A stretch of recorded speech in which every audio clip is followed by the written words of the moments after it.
Dans cette vidéo, je vais te montrer comment réagir face au GPS Tesla qui te dit tu vas arriver avec 4% de batterie et encore il faut que tu roules à moins de 115 km/h. Je vais te montrer aussi l'impact du vent sur la consommation et là pour le coup c'est un vent dans le dos. Je vais te montrer des rayons de soleil si jamais ça fait un moment que tu n'en as pas vu aussi. Je parle aux gens du Nord, vive le Sud. Et je vais te demander de t'abonner si ce n'est pas encore fait. Vous êtes encore 60% à regarder les vidéos sans être abonné. De me mettre déjà un pouce en haut, de me mettre un commentaire à la fin de la vidéo. C'est vraiment important pour moi et pour YouTube.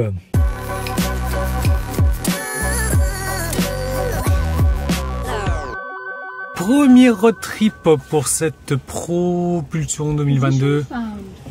Sans capteur, et ça va être un Lyon-Nîmes. Et logiquement, on va consommer moins parce que... Pourquoi? On n'a pas les capteurs, donc plus d'aérodynamisme. Bon, c'est prévu d'arriver à 4% en conduisant à moins de 115. Moi, je vais conduire à 120.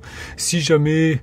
déjà 4% ça me plaît pas, je vais sans doute m'arrêter à un Ionity sur la route, je suis à 81%, mais ce qu'il y a c'est que cette fois-ci, à l'opposé de l'allée, j'ai du vent dans le dos, du vent de dos, il a sommeil le vent de dos, et donc ça devrait consommer moins, on va voir tout ça, mais la batterie est super froide comme tu peux le voir, regarde-moi, c'est pointillé, ouais, super froide, donc,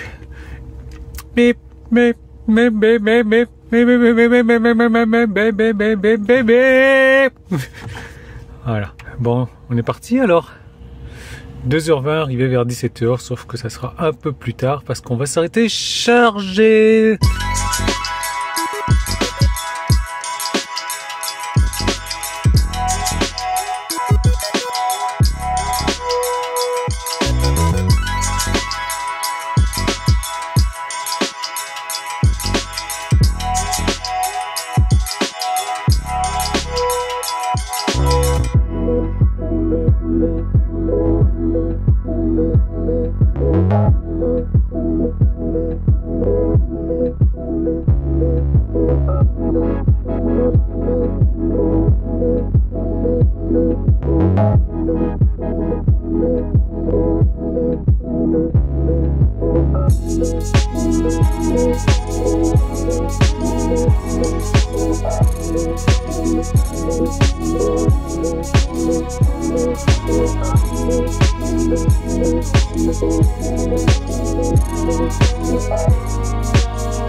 Batterie faible, on est arrivé avec 12% au lieu de 7%. Donc du coup, moi je vais me recharger à la maison, voilà.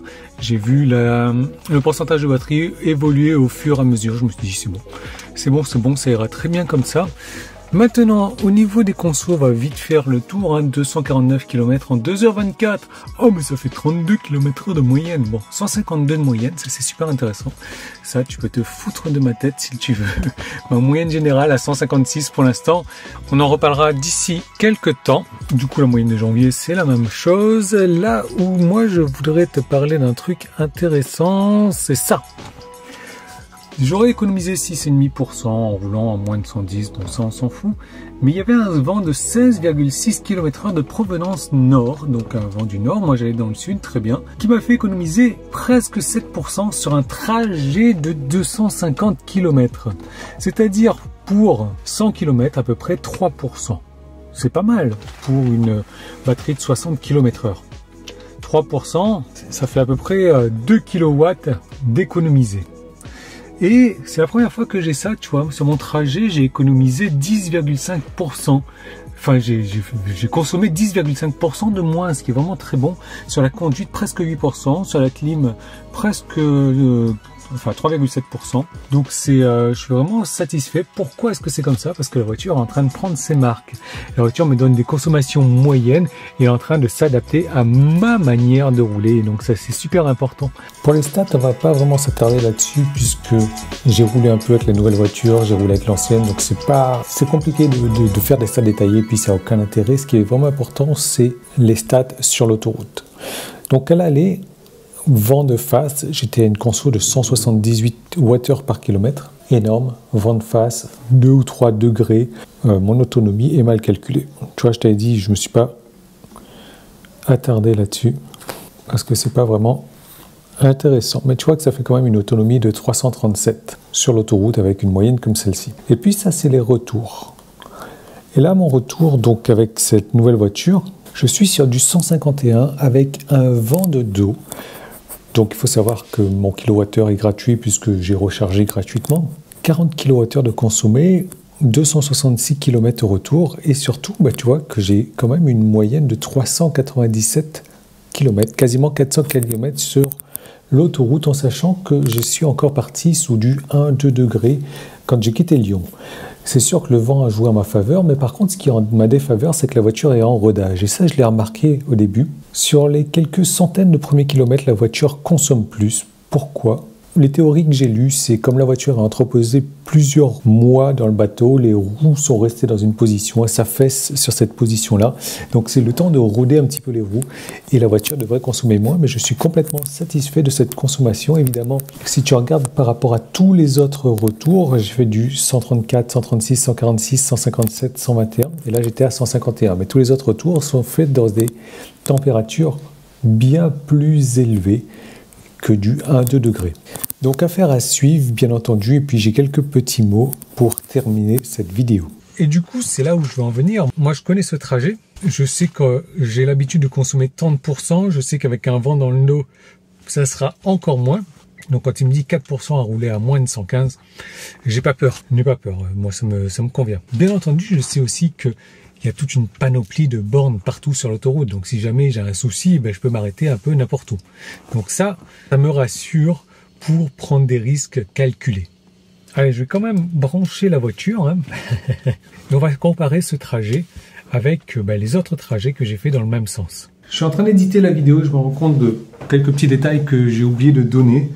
4 petits points. J'ai remarqué que la voiture est plus silencieuse sur l'autoroute. Un peu plus de, je sais pas, les joints sont meilleurs. On entend moins les bruits de roulement de la voiture. C'est plus silencieux. Alors, j'avais le vent dans le dos. Donc, ça, peut-être que ça joue sur le bruit. D'habitude, quand il n'y a pas de vent, j'en sais rien. Bon, je l'ai trouvé plus silencieux. J'ai fait que 450 km avec. Le fait qu'il n'y ait pas de radar, c'est dérangeant. C'est dérangeant parce que j'étais habitué à ça, quoi. Je regardais pas forcément la caméra de recul. Moi, j'ai été très auditif. J'entendais le bip, bip, bip, bip. Et j'ai fait, OK, c'est bon. Bip, bip, c'est bon. Il n'y a plus de bip, bip maintenant. Heureusement, ça fait quoi 40 000, plus de 40 000 km que je roule en Tesla. J'ai le gabarit de la voiture en tête. J'imagine que pour les personnes qui n'ont pas l'habitude avec des Tesla et qui ont des modèles Y notamment, à Nîmes, il y a des rues où j'ai décidé, je ne passe plus dans certaines rues avec cette voiture-là pour le moment. Les rues sont super étroites. Autre chose, j'avais le kit d'activation des 6 haut-parleurs dans ma voiture, la précédente, que je n'ai pas encore installé dans celle-ci. Et ça change, ça change. Ah ouais, tu devrais essayer une long range ou une perf, tu verrais. Oui, je sais. Mais les 6 haut-parleurs comme ça me convient amplement. Surtout que la plupart du temps, j'écoute des bouquins audio dans la voiture, donc avoir un caisson basse pour entendre le mec qui fait ça sert à rien. Dernière chose, le bruit du klaxon est différent. Moins bien. Je préférais l'ancien klaxon. Ça me dérange, ce nouveau klaxon là. Je l'entends pas forcément parce que quand je klaxonne à l'intérieur de la voiture, des gens qui sont souvent arrêtés au feu rouge et dès qu'ils s'arrêtent à un feu rouge, ils regardent leur portable parce qu'ils peuvent pas attendre 3 secondes ou 2 minutes. Ça m'énerve. Enfin, bref, je klaxonne. Mais ce qui me dérange, c'est quand je m'éloigne de la voiture, que la voiture se ferme, il y a ce bruit de klaxon. Il est atroce. Voilà. Donc j'ai fini d'éditer ma vidéo. Enfin, j'ai fini de rajouter ce petit rajout de vidéo. Voilà. Abonne-toi.